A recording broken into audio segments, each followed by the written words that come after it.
BRS కు సహకరించిన 28 మంది కౌన్సిలర్లకు ఎమ్మెల్యే పాడి కౌశిక్ రెడ్డి జమ్మికుంట మున్సిపాలిటీలో అవిశ్వాసం వీగిపోయిందని బీఆర్ఎస్ జెండా ఎగరవేసినందుకు సంతోషం వ్యక్తం చేశారు. ఈ కార్యక్రమంలో Illanthakunta MPP Pavani Venkatesh, Veeravanka MPP Renuka Tirupati Reddy, town president మాజీ market committee chairman Polineni Satyanarayana Rao, నాయకులు కార్యకర్తలు పాల్గొన్నారు. ప్రింట్ మీడియా మిత్రులందరికీ కూడా నా నమస్కారాలు తెలియజేస్తా ఉన్నాను.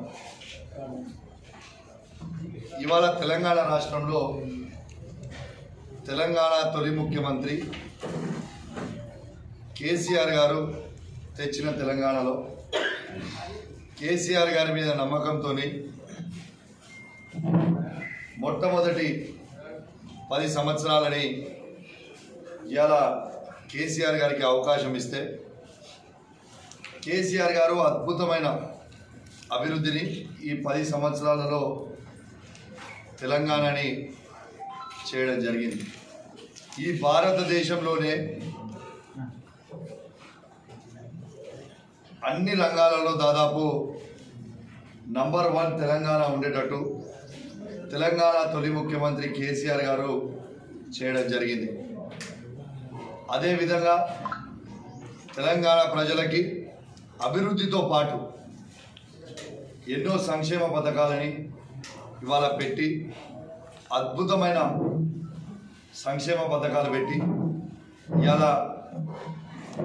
రైతు బంధు కావచ్చు, ప్రతి ఎకరానికి నీళ్లు కావచ్చు, ఇలా 24 గంటల కరెంటు కావచ్చు, ఇవాళ రైతు బీమా కావచ్చు, కళ్యాణ లక్ష్మి కావచ్చు, కేసీఆర్ కిట్లు కావచ్చు, ఇవాళ 200 రూపాయలు ఉన్న పెన్షన్ని 2000 వరకు 3000 రూపాయల వరకు తీసుకుపోయినా, వికలాంగుల పెన్షన్ అయితే 4000 రూపాయల వరకు తీసుకుపోయినా తెలంగాణ తొలి ముఖ్యమంత్రి కేసీఆర్ గారని చెప్పక తప్పదని చెప్పి సందర్భంగా మీ అందరు కూడా తెలియజేస్తా ఉన్నాను. అదేవిధంగా భారతదేశంలోనే ఎన్నో మున్సిపాలిటీస్ తెలంగాణలో ఉన్నాయి.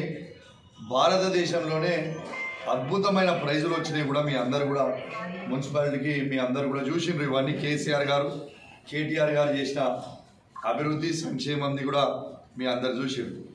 అదేవిధంగా గ్రామ పంచాయతీలు కూడా ఇలా అన్ని భారతదేశంలోనే టాప్ 20 తీస్తే అందులో 19 గ్రామ పంచాయతీలు తెలంగాణకి రావడం కేసీఆర్ గారి అభివృద్ధి మీ అందరు కూడా కనపడుతుంది. ఈ సందర్భంగా మీ అందరు కూడా చూస్తూ ఉన్నారు.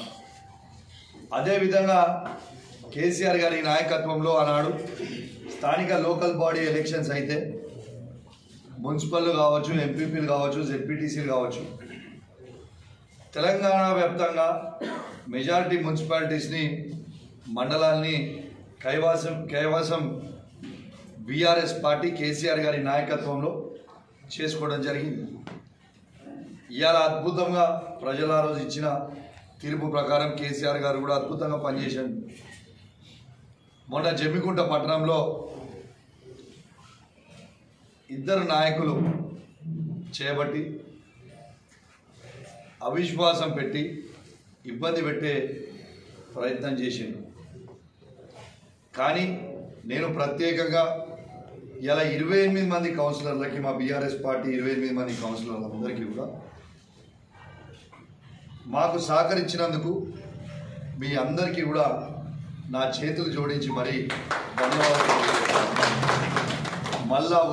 మళ్ళా జమ్మికుంట గడ్డపై బీఆర్ఎస్ పార్టీ జెండా ఎగిరేసినందుకు చాలా సంతోషం అని చెప్పి సందర్భంగా మీ అందరికీ కూడా తెలియజేస్తూ, ఖచ్చితంగా ఈ 28 మంది కౌన్సిలర్లని కాపాడుకునే బాధ్యత కూడా బీఆర్ఎస్ పార్టీ శాసనసభ్యులుగా మరియు బీఆర్ఎస్ పార్టీ హుజరాబాద్ నియోజకవర్గ ఇన్ఛార్జ్గా ఖచ్చితంగా నాపై ఉంటుంది. ఖచ్చితంగా ఆ 28 మంది కౌన్సిలర్లని కూడా నేను కాపాడుకుంటా అని చెప్పి సందర్భంగా తెలియజేస్తూ, అదేవిధంగా కాంగ్రెస్ పార్టీకి కూడా ఇట్లాంటి పనులు చేయడము కరెక్ట్ కాదు అని చెప్పి సందర్భంగా తెలియజేస్తూ, మరియు ఇకనన్నా రియలైజ్ అవుతారని నేను అనుకుంటా ఉన్నాను. రియలైజ్ కావాలని కూడా కోరుకుంటా ఉన్నాను. ఎందుకంటే మీకు ప్రజల అధికారం ఇచ్చింది మీరు ఇచ్చిన హామీలకు మీరు ఇవాళ 6 గ్యారెంటీల మీద ఇలా మేము చేస్తామని మీరు కూడా చెప్తే ఇలా ప్రజలు మిమ్మల్ని ఓట్లేసి గెలిపించడం జరిగింది. ఇలా 6 గ్యారెంటీలు ఎట్లా ఇంప్లిమెంట్ చేస్తారో ఎట్లా ఇంప్లిమెంట్ చేయాలనో అని ప్రజలందరూ కూడా ఎదురు చూస్తుంది. మీ అందరు కూడా గుర్తు చేస్తూ ఉన్నాను.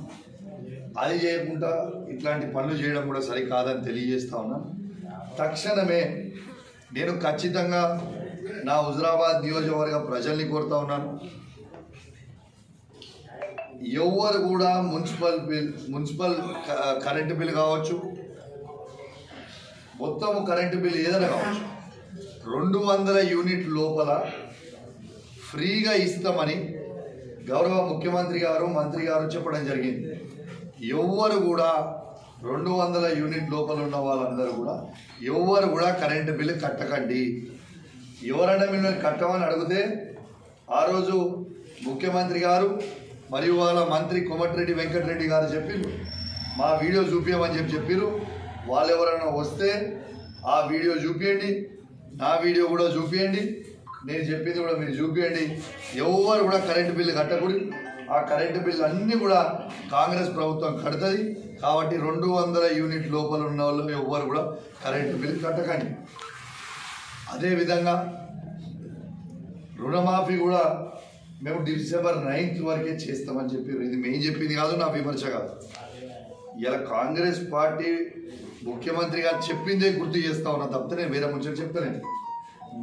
మేము అధికారంలోకి వస్తున్నాం, మీరు రుణమాఫీ చేసిరని రైతులు సంతోషంగా ఉన్నారనుకుంటే రైతులు మళ్ళా కూడా అదనపు 2 లక్షల రూపాయలు ఇమీడియట్గా రుణం తీసుకోండి. డిసెంబర్ 3వ తారీఖు మా గవర్నమెంట్ వస్తుంది, డిసెంబర్ 9వ తారీఖు మేము ప్రమాణ స్వీకారం చేస్తున్నాం. మేము